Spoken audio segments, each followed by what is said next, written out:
É quase impossível falarmos da história da psicanálise sem falarmos do seu fundador Sigmund Freud. Vejamos o que ele mesmo diz sobre a sua jornada na psicanálise. My professional activity as a neurologist trying to bring relief to my neurotic patients. I discovered some important new facts about the unconscious. Out of these findings grew a new science, psychoanalysis. I had to pay heavily for this bit of good luck. Resistance was strong and unrelenting. In the end, I succeeded, but the struggle is not yet over. My name is Sigmund Freud. Freud, sendo muito estudioso e questionando a limitação do tratamento médico convencional, foi atrás de novas possibilidades de tratamento. Realizou um estágio com o francês Jean-Martin Charcot para aprender métodos de hipnose. Ele chegou a colocar em prática em seus pacientes, porém ainda se encontrava imaturo em sua técnica. Tempos depois, procurou o renomado médico Joseph Breuer. Ele observou que os pacientes, ao relatarem suas alucinações e fantasias, reduziam os sintomas da doença mental, método conhecido como catártico. Mais tarde, Freud abandonou essa terapêutica e a substituiu pela associação livre. Daí em diante, utilizou a fala como método de cura, tendo como marco inicial da psicanálise a publicação de seu livro A Interpretação dos Sonhos, em 1900. Se tratando de pioneira da psicanálise de crianças, temos Melanie Klein, seguidora de Freud, mas que nunca foi reconhecida por ele. Acabou se afastando do conceito freudiano quando escreveu seu livro Inveja e Gratidão e elaborou o que ela chamou de sua prática no tratamento com crianças. Em seu livro, ela destaca a diferença da sua ideia e a pulsão freudiana, deixando claro que para ela era o eu que se defendia dessa pulsão. Anna Freud se mostrou a maior opositora de Melanie, pois também trabalhava com crianças e afirmava que elas não podiam fazer livre associação, enquanto para Clay havia um imenso mundo de fantasia contemplado no brincar. Ela enfatizava que é essencial as brincadeiras, como forma das crianças liberarem as suas fantasias, ansiedades, agressividades de maneira natural. Eu posso dizer que ela se estabeleceu em Porto Alegre 3 vezes. A primeira vez foi com 11 anos, em 1921-22, quando ela foi para o colégio americano. Ela e uma prima foram estudar, então, nesse colégio americano e lá se formaram como professoras. Depois ela voltou para Bagé e já estava namorando meu pai, que era estudante de medicina em Porto Alegre. Acabaram casando em 1936 e depois, em 1944, nós fomos para Buenos Aires. Minha mãe fazia análise, meu pai fazia formação psicanalítica. E meu pai fez a formação psicanalítica lá em Buenos Aires. São Paulo e Buenos Aires eram os primeiros lugares onde teve formação psicanalítica na América do Sul. Né?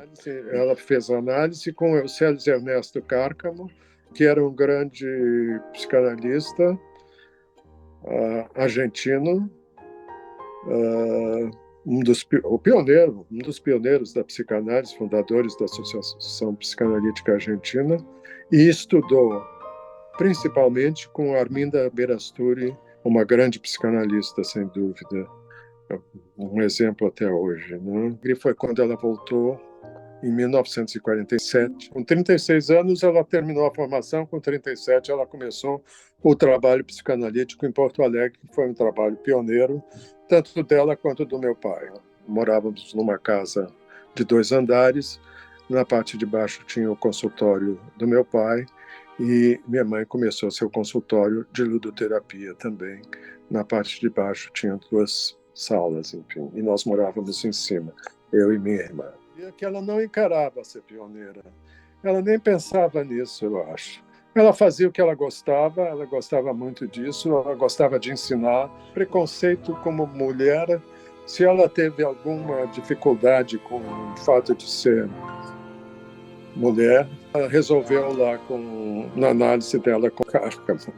Eu acho que ela não queria exercer análise com adultos, ela gostava de crianças e daquilo que ela fazia, das técnicas ludoterapêuticas da Melanie Klein, da Ana Freud, porque a Melanie Klein era um grande avanço naquela época, da formação dela em Buenos Aires, foi um grande avanço na psicanálise, e a psicanálise de Buenos Aires ficou, digamos, quase que tomada pelas ideias da Melanie Klein, eram muito importantes na época.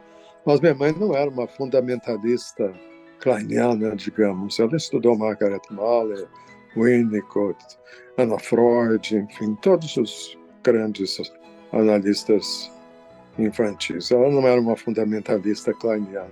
Era pelo brincar, pelo desenho, pelas brincadeiras que as crianças faziam. Enfim, era ludoterapia, não é? Pelo ficar calado, por exemplo, pelo brigar. Eu me lembro dela falando de analisandos dela, de crianças que às vezes eram agressivas e queriam bater. Isso existe na ludoterapia, não é? E a pessoa tem que saber contornar, interpretar e aceitar e tolerar, enfim, muitas coisas, né? Eu acho que ela era uma boa analista, assim. Eles lutaram sempre pela sociedade. A sociedade, como centro de estudos, começou em 61, mas já havia um núcleo de estudos psicanalíticos, não é? Em 1962, com o apoio, eu acho que ele era o presidente, eu tinha sido presidente, o Maxwell Gittelson, da Associação Psicanalítica Internacional, então eles foram aceitos como membros da Associação Psicanalítica Internacional, fundada por Freud, por isso com esse prestígio todo que ela tinha. Foi uma grande vitória dela.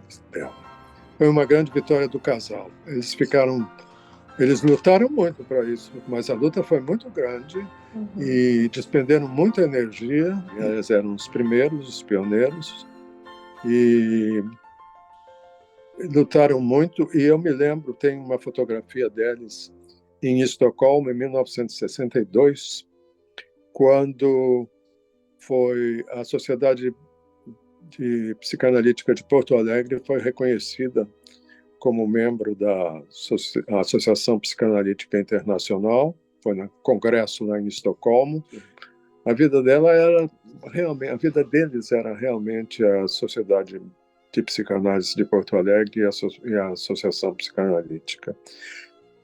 Ela chegou até a bater cargos também, ela foi tesoureira, por exemplo, da sociedade, até depois de viúva. Ela atuou até 1984, ela atuou, portanto, por 47 anos como psicanalista, com grande paixão, com grande entusiasmo, com grande encantamento pelo que fazia, com grande interesse e empatia por aquelas crianças que ela tratava muito. Ela não gostava de escrever trabalhos, porque se ela escrevesse trabalhos, ela teria que mostrar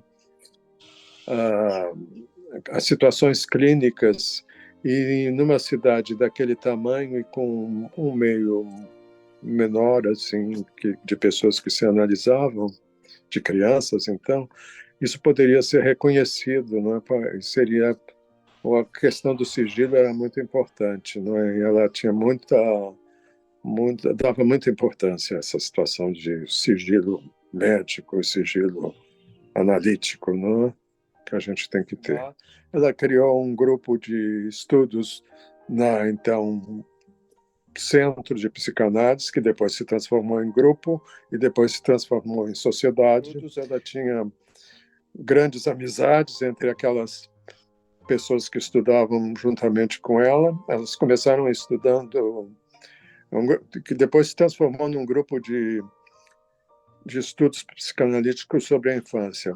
Mas tinha grandes amigas, como psicanalistas como Nora Caron, como Marlene Araújo, como Ruth Stein, eram todas muito amigas e elas amavam estudar e trabalhar também, eu acho. E ela continuou até os últimos anos, até 1984, ela continuou com esse grupo de estudos, estudando. Eu acho que eles estavam estudando Margaret Mahler quando ela teve um problema cardiológico, parou de trabalhar e no ano seguinte ela faleceu, em 1985. Mas ela participou muito, ela era muito generosa, ela participou, enfim, ensinava e aprendia com as colegas, né? E eu acho que um sinal dessa